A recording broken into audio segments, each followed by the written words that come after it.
میرے آقا رحمت دو عالم صلی اللہ علیہ وسلم کو شہد بے حد پسند تھی، اور آپ یعنی ہر موسم میں شہد کا استعمال فرماتے تھے۔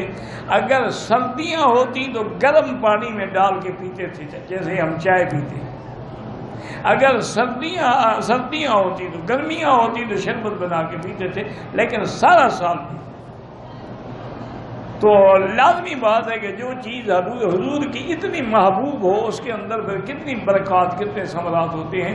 بڑے بڑے اطباء نے، جیسے جالینوس ہے، بقرات ہے، زکریا رازی ہے، بڑے بڑے لوگوں نے لکھا ہے کہ اگر کوئی آدمی مستقل طور پہ